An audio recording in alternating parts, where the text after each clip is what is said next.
এই সংগ্ৰাম চলিছে ট্ৰাইবেল ইউনিটি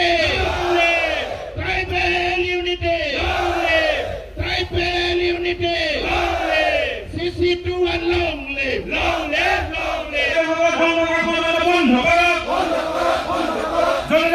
জিন্দাবাদ tribal unity long live tribal unity long live সকলোৱে ফিল্ড আজিৰ যি গণসমাৱেশ এই সমাৱেশৰ জৰিয়তে অসমৰ জনজাতি ৰাইজে এটাই কথা কৈছে যে আমি 6 জনগোষ্ঠীৰ জনজাতিকৰণটো সম্পূৰ্ণৰূপে বিৰোধ কৰোঁ আৰু বিৰোধ কৰি যাম কাৰণ এই আমাতকৈ আগবঢ়া আৰু সংখ্যাধিক্য জনগোষ্ঠীবিলাক ছেডুল ট্ৰাইব ষ্টেটাছ পালে বৰ্তমানৰ ট্ৰাইবেলসকল সকলো ক্ষেত্ৰতে আকৌ পিছ পৰি যাব সম্পূৰ্ণৰূপে বঞ্চিত হ'ব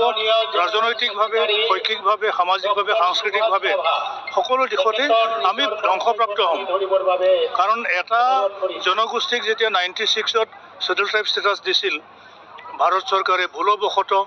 ৰাষ্ট্ৰপতি অধ্যাদেশৰ জৰিয়তে কোচ ৰাজবংশীসকলক মাত্ৰ 6 মাহৰ কাৰণে এছটি বনাইছিল আৰু সেই 6 মাহতেই আমাৰ কাৰণে যিবিলাক ৰিজাৰ্ভ চিট আছিলে medical college engineering college Ayurvedic college আৰু বিভিন্ন উচ্চ শিক্ষা প্ৰতিষ্ঠানৰ STPৰ ৰিজাৰ্ভ কোটাবিলাক কিন্তু সংশ্লিষ্ট জনগোষ্ঠীৰ ছাত্ৰ ছাত্ৰীয়ে হস্তগত কৰিছিল আনকি মাজুলী যিটো ছেডুল ট্ৰাইবৰ কাৰণে ৰিজাৰ্ভ এছেম্বলি চিট তাৰ পৰাও কৰোণা দত্ত নামৰ এগৰাকী প্ৰাৰ্থী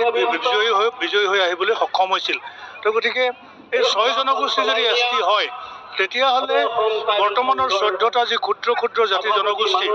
ST হিচাপে ৰিকগনাইজ তেওঁলোক আকৌ পুনৰ বঞ্চনাৰ সন্মুখীন হ'ব গতিকে এই গভৰ্ণমেণ্টৰ যিটো প্ৰস্তাৱ এই প্ৰস্তাৱটো বাতিল কৰিবলৈ আজিৰ সমাৱেশে আমি দাবী জনাইছোঁ আৰু এই ক্ষেত্ৰত চৰকাৰে যদি ইতিবাচক সঁহাৰি নিদিয়ে তেন্তে আপোনালোকৰ পদক্ষেপ আমি ৰাজপথলৈ ওলাই আহিম আজি এইটো আৰম্ভণি এইটো যদি বলপূৰ্বকভাৱে 6 জনগোষ্ঠীক জনজাতিকৰণ কৰে তেতিয়াহ'লে আমি ৰাজপথত আমি গণতান্ত্ৰিক আন্দোলনত আমি অৱতীৰ্ণ হ'ম আৰু একেখিনি সময়তে আদালতৰ কাষ চাপিম আমি ন্যায়ৰ কাষ চাপিম